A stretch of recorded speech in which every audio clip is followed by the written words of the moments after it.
নমস্কার বন্ধুরা, অনেক দিন পরে দেখা হলো। তো আজকে কতগুলো ব্যায়াম নিয়ে এসেছি, যেগুলো হচ্ছে শরীরের মরচে ধরে গেলে বয়স কমাতে সাহায্য করবে। তো এই যে ব্যায়ামটা এখন আপনারা দেখছেন, এটা 1 মিনিট করে করুন, 5টা সেটে করুন, 5 মিনিট মোট করুন। করলে উপকার পাবেন, ভীষণ উপকার পাবেন। একদম কোমরের সমস্যা, হাতের ঘাড়ের সমস্যা, এগুলো সব কমতে থাকবে আস্তে আস্তে। বডি ওয়ার্ম আপ হবে। করতে থাকুন এই ব্যায়ামটা করলে ভীষণ ভীষণ উপকার পাবে। বয়স তো কমবেই, বয়সের যে সমস্যা, ঠিক আছে। এই ব্যায়ামটা এক জায়গায় দাঁড়িয়ে দাঁড়িয়ে করতে পারেন, বাইরে করবেন। শ্বাস প্রশ্বাস স্বাভাবিক থাকবে ব্যায়াম করার সময়।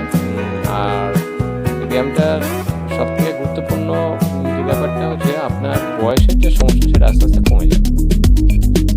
পরের ব্যায়াম 2 নম্বর ব্যায়ামে এসে গেছি। 2 নম্বর ব্যায়ামটা এই যে করছেন, এতে আপনার স্পাইনের যে সমস্যাগুলো আস্তে আস্তে মিটে যাবে। স্পন্ডিলাইটিস থাকলে স্পন্ডিলাইটিস একদম সেরে যাবে। তো এই ব্যায়ামটা করতে থাকুন। তো এই ব্যায়ামটাও ওরকম 1 মিনিট করে একটা সেট করে 5 মিনিট 5টা সেট করবেন। তো এই ফাঁকে একটা কথা বলে নিই, যদি আমার চ্যানেলে নতুন হয়ে থাকেন তাহলে নতুন নতুন আপডেট পেতে চ্যানেলটাকে একটু সাবস্ক্রাইব করবেন। ভিডিওটা ভালো লাগলে লাইক করবেন। এই ব্যায়ামটা স্পন্ডিলাইটিসে যেটা বলছিলাম, স্পন্ডিলাইটিসের ক্ষেত্রে খুবই উপকারী। স্পন্ডিলাইটিস মানে সেরে যাবে। এটা অনেকটা সুইমিংয়ের মতন ব্যাপার। সবাই বলে সুইমিং করলে স্পন্ডিলাইটিস সেরে যায়। তো আপনি জায়গায় দাঁড়িয়ে দাঁড়িয়ে সুইমিং করছেন, এতে আপনার স্পাইনের যে নমনীয়তা, ফ্লেক্সিবিলিটি, এটা বাড়বে। আর ফ্লেক্সিবিলিটি বাড়লে স্পন্ডিলাইটিসের যে সমস্যা আছে, কোমরের, পিঠের, ঘাড়ের যে সমস্যা আছে, সব এই ব্যায়ামে আস্তে আস্তে আপনাকে মুক্ত করে দেবে। এই ব্যায়ামটা অবশ্যই করবেন। এই ব্যায়ামটা খুব খুব খুব খুব খুব উপকারী। তারপরে এই যে ব্যায়ামটা দেখছেন, লেগ ক্রিস ক্রস করে এগোনো, এটা হচ্ছে পায়ের ব্যালেন্স বাড়াতে সাহায্য করবে। আপনার কোমরের যে টুইস্টটা আসছে, তার ফলে কোমরটা, এবং আপনি দেখুন যে হাতগুলো এদিক ওদিক দুলছে, যার ফলে ঘাড়ের সমস্যাগুলো যাবতীয় দূর হবে। মানে এটা করলে আপনার শরীর অনেকদিন ব্যায়াম করেননি, ধীরে ধীরে করুন। এটাও 5 মিনিট ধরে করতে পারেন। ক্যাপাসিটি অনুযায়ী, অ্যাকর্ডিং টু ক্যাপাসিটি করুন।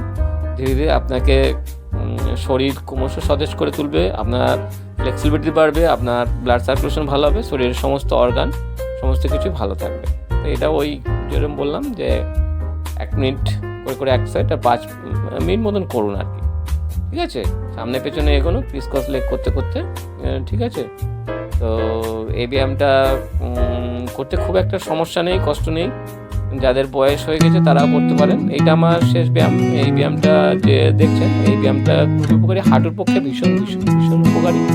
হাঁটুর যে ফ্লুইডটা আছে, তার জন্য আমাদের হাঁটুতে ঘর্ষণজনিত যে ব্যথা বেদনা সমস্যা হয়, যদি ফুরিয়ে যায়, তো সেইটা বেড়ে যায়। এবং হাঁটু এবং দেখুন যে গোড়ালি, এইগুলো শক্তি ভীষণভাবে বৃদ্ধিপ্রাপ্ত হয়। এবং ঘাড় হাতের এক্সারসাইজ হয়, মানে সারা শরীরের সমস্ত অঙ্গ প্রত্যঙ্গ সব কিছু একবার বজরংবলীর মতো হয়ে যাবে। তাহলে এইসব ব্যায়ামগুলো করতে থাকুন, কমিয়ে ফেলুন বয়স 3 মাসের মধ্যে। আচ্ছা, তা আজকের মতো এইটুখানি থাক। আশা করি আপনাদের ভিডিওটি ভালো লেগেছে। ভালো লাগলে সাবস্ক্রাইব করবেন, লাইক করবেন, এবং আপনারা সবাই ভালো থাকবেন।